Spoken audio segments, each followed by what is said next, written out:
ay rated SPG. Striktong patnubay at gabay ng magulang ang kailangan. Maaaring may masiselang tema, lengguwahe, karahasan, sexual, horror o droga na hindi angkop sa mga bata.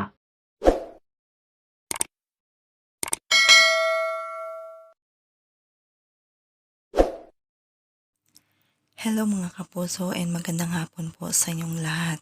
Hindi nga matanggap ng isang kontesta na natalo siya dahil lang sa komento ni Jenny. Nilait-lait niya si Jenny at sinabihan pa ito na laos. Samantala naman itong si Jessie ay nakokonsensya na nga sa kanilang ginawa ni Megan na ikinaalis ni Jenny sa Yumi. Kaya nagpa siya ito na magpa-interview kay Chika Nene at nilinaw niya nga na walang namagitan sa kanila ni Jenny at never umano siya nilandi ni Jenny. Mapapanood naman ito ni Megan kaya galit na galit ito kay Jessie.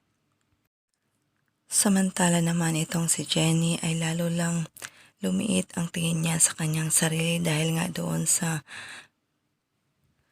pagpapahiya sa kanya ng isang contestant na siya ang sinisi kung bakit hindi nga ito natalo dahil wala umano siyang karapatan i-judge ang kanyang kanta.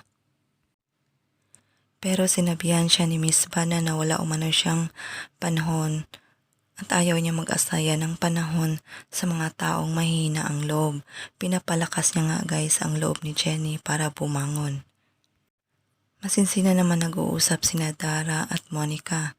Sinabihan siya ni Dara na tuloy-tuloy na umano mga plano ni Miss Bana para i-build up itong si Jenny. Kaya natatakot nga ang mga ito dahil magaling nga itong si Jenny. Sinabihan ni Dara itong si Monica na winarningan niya na ito pero hindi umano ito nakinig.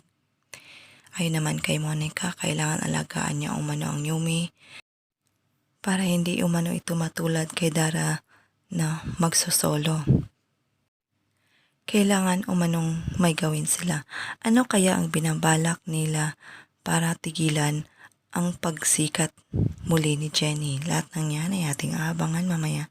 Maraming salamat po sa walang sawang panonood. God bless.